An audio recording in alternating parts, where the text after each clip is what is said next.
Hi guys, I haven't done this in a very long time, but I decided, I've been wanting to make a video where I talk about what led me to Peru, which is where I'm at right now. And I was kind of like delaying it, so I thought I would just go ahead and create this and flow. So, yeah, in this video, my intention is to talk about what led me to come to Peru, to decide and actually go forward with applying to do a dieta with Noya Rao, a tree spirit. So, yeah, if you guys have been following me, you know that I was living in Bali before coming to Peru. And my life in Bali was ideal. I had my own flow of things. It was relaxed, although, Bali is a jungle. Although there are mountainous parts and different um, geographic landscapes. I was living in the jungle, and the jungle it can be very chaotic, for lack of a better word. The energies can be very strong and powerful, intense. Um, and at the same time slows down. I was going to say time flows very slowly, but time passes slowly. So I did have a lot of time to, relax, to be slow, to really like enjoy my life. Not just always be doing, but to really slow down, be present, and choose what I want to experience.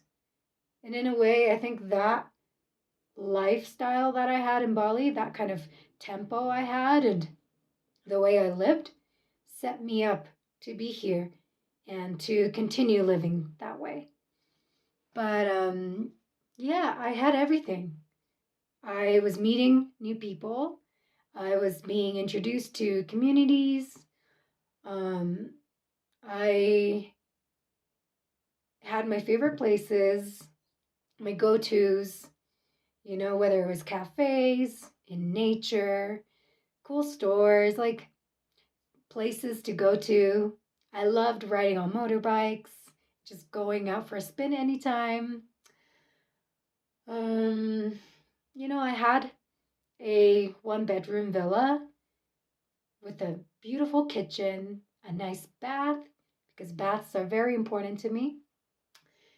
And I felt like I had a base, you know? It was what I thought would make me happy. But once I moved to my one bedroom villa, I started seeing how the things that I thought I needed or I wanted weren't actually coming from me. They were things that I thought I needed to want or to have in order to be accepted, to be considered normal by other people, by society, by my family, because I'm not normal in a lot of ways. I'm very unconventional. And I thought like I would be happy, but I wasn't. And slowly but surely in the month of June, these layers of like pretense, these layers of programming started falling off, which is very intense and shocking. And what I thought I would I would be experiencing in the later part of 2024 this year, I realized they were just like kind of fantasies that wasn't coming from my heart. They were ideas and expectations that I created, which I thought would make me happy, which I thought would make me acceptable, and which I thought I needed to have. And so I connected very deeply with myself in the month of June and went to the root of all these layers that were coming up, all these layers associated with security and safety, and feeling safe and secure in myself and in my outside world and in my life. And what I learned was that these ideas made me feel safe and secure, but they weren't actually leading to me feeling safe and secure and content in my life. These are just ideas that I thought I needed to have in order to feel safe and secure. And I was kind of striving to make these things happen, or to have these things and experiences that I thought would lead to safety and security in my life and in myself. But there wasn't really a guaranteed sense of safety and security, by living in Bali.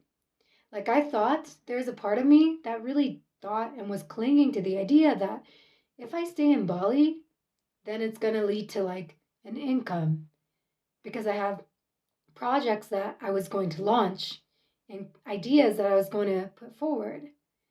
And, there's these people that I can connect with. And like, I could invite people over if I have a base. But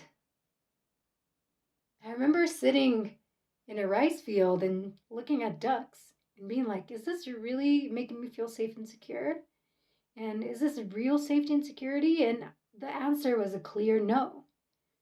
And I felt very scared in that moment and vulnerable, like my world was turning upside down, because this notion that I had clung to and believed in wasn't true. So I didn't know what was going to be true for me or what my life could look like. And I came back to myself. In that moment, in that precise moment, I couldn't decide to go forward. It took a few more days, but I knew that I couldn't just be there. I felt like I was just there and things were going to get stagnant. Now that I hit this truth of there's nothing really keeping me in Bali anymore. I thought there were, but not really. When that came up, I couldn't deny that anymore. I couldn't deny that there is no real sense of security or safety by staying in Bali, internally or externally. And from around April or so, I had been singing Icaros, or like these medicine songs were coming through me. And I had this desire to learn these songs and to channel Icaros. Don't know why, but it just came up. And I began wanting to be a bridge between nature and people, and a bridge between the cosmos and Earth, and that felt very true to me. That had my heart in it. I couldn't ignore that. It was coming up in my dream, it was coming up in my waking life. And then now, at that time, I realized, oh, there's no real sense of security and safety here. And I was getting more safe and secure in myself, which allowed this truth to come up. And so I began looking for plant medicine retreats. And I found one that really, really resonated with my soul. It made me cry. Like, just looking at their website made me cry. And I knew, okay, this is it. Like, I'm not experiencing this with any other websites, any other retreat centers. There's something about this place here that I need to experience. And it was scary, but also very healing already. Just being connected to the energy of that page. It's not a center actually. It's a retreat with an organizer and a host family and a Shipibo family that has the property and the land. And this organizer invites their maestra to come work with groups that she organizes and hosts on that land. So I hope I did true True Journey, the retreat justice in that explanation. It's just off my head. But yeah, it was very healing already, just connecting to that land, you know, although it was through distance, I could feel it. And also the organizer and the tree medicine.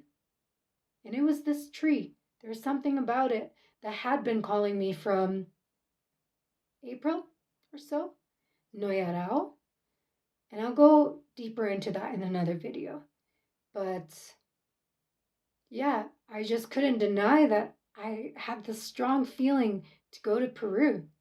Even though I had everything set up in Bali, that didn't feel like anything. It was so empty. And I could have ignored my heart and stay in Bali and see what happened. But first, the timing of the retreat was kind of ideal. It was in August. And I felt like my time in Bali would be enough around early July. And so I had to deal with a lot of limiting beliefs and assumptions, values that I thought were mine around how long I should stay in a place or how that made me. Like, there's so much entanglement between these limiting beliefs in my self-worth and self-esteem and self-value that I really had to take the time in June and July, early July, to untangle these through love and accepting myself. So I did that, and it was with Noya Rao that I felt this connection, and I felt like, okay, I only live one life as Catherine, so do I want to stay safe by staying in Bali, or do I want to give this a shot? And I wanted to give it a shot.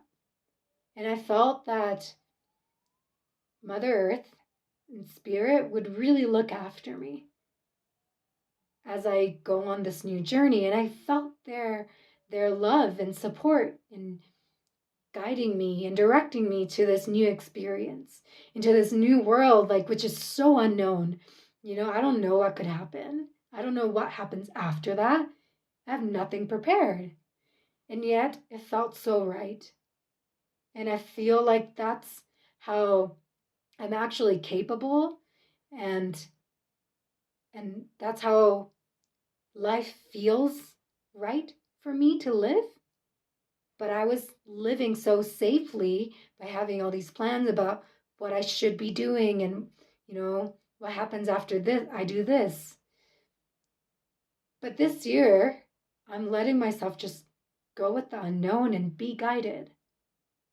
And that kind of ties into what my roommate said, which is that life is a dance. And you don't know what happens tomorrow, but you're dancing with it. And when I reflected on those words, I really noticed how I was always like trying to lead in a dance and I was like pushing. And that's not how you dance. You got to like go with the flow, and you sometimes go forward, sometimes go back, And this is like I don't know how to say that. Like when you sing with somebody, it's a duet. But when you dance with someone, I don't know if there's a word for it. But life, like I'm seeing life as my partner. And I don't always need to be in the lead, Like this is a great experience in letting life lead me, going forward, being there and participating, and then still like kind of taking everything in and being trusting that I'm supported and I'm still in this dance and this like ebb and flow as I experience new experiences without planning what's ahead. So, yeah. Excuse me, I need to burp. I think that's all I have for now. Like, really, this year has been a year of building trust within myself, within life, with spirit, with Mother Earth, with the people in my life, healing trust issues and trust wounds so that I can live as my true self and so that I can enjoy and engage in the unknown and be led to exactly where I need to be instead of where my mind thinks I need to be, where my wounds think I should be. And oftentimes, those places that I think I should be aren't really where I need to be or where I want to be. They're just like places I think I should be for a sense of self-esteem, sense of self-value, and to feel loved. So I'm really glad that I'm not where I think I should be right now, and I feel a deep connection to where I need to be, and that I'm living life more, actually. And I think this is where I'm going to leave it for today. So thank you so much for being here and listening and joining me on my journey. And I hope that there's something for you as you live your life that you can take from this video. Ciao.